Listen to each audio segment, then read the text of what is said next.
Я от лица Национальной библиотеки сегодня выступаю. Я очень рада всех вас здесь видеть.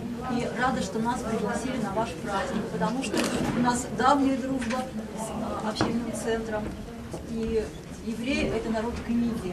То есть еврей без книги – это не еврей, а библиотека без книги тоже не библиотека. Поэтому мы с вами близнецы-братья. И я очень рада, что ваш праздник начинается с нашей выставки. А мы старались показать на ней книги, которые рассказывают и об истории, об исторических корнях праздника, о традициях, которые сформировались, и о ритуалах, то есть о том, как же надо праздновать. Книги, слава Богу, любят и в Советском Союзе, и в России очень многие. И это, конечно, делает нас намного богаче. В 160 году до нашей эры случились события чрезвычайные. В судьбе нашего народа особенные. Если бы то, что было на земле святой в Израиле 160 лет до нашей эры, это 2171 год тому назад, не случилось бы то, что случилось, здесь евреев бы не было. И вообще мы бы стали бы потомками греков и жили бы сейчас в Греции, а нам это надо. Особенно в эти дни, когда у них такой кризис. Но не только для нас это имело значение. Если бы Маковеи и старший из них, Иуда, не крикнул: «Кто за Бога со мной?», не было бы единобожия, не было бы, погибла бы Тора.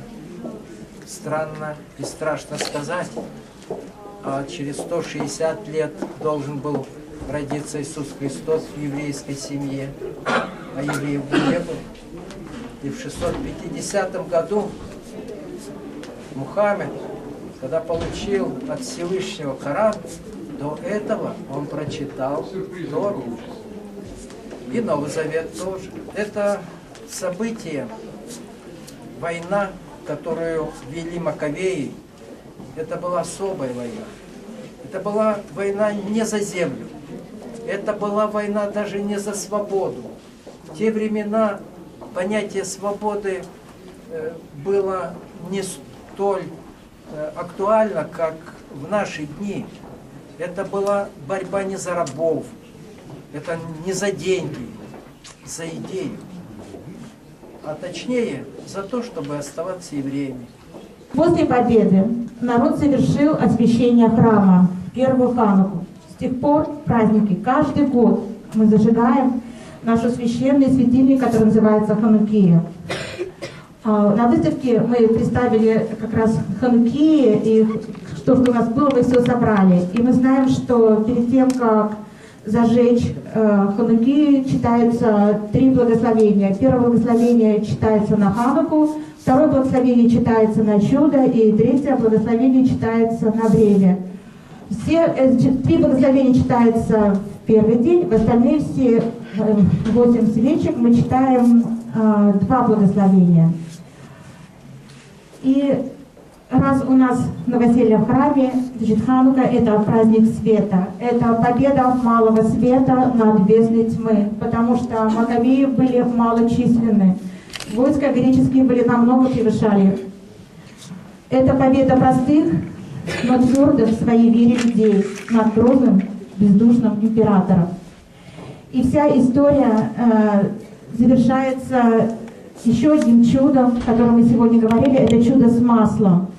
Особенно оно дорого, потому что именно чудо дало нам не погаснуть священному огню храмового светильника. Минора весь год ждала, чтоб загорелись свечи, но по одной, не 8 раз, зажжем мы каждый вечер. Гори свеча любая, неважно ты какая, медово-парафинная и очень-очень длинная. Много света и шаров, блеск нарядов и столов. Желанный праздник наступил, всех друзей объединил. Подали деньги детворе, они же вздаку тоже. Такой обычай старины, и вечно жить он должен. За ярким праздничным столом поздравлю всех с стихами. Веселые хануки, салют, кричу я вместе с вами.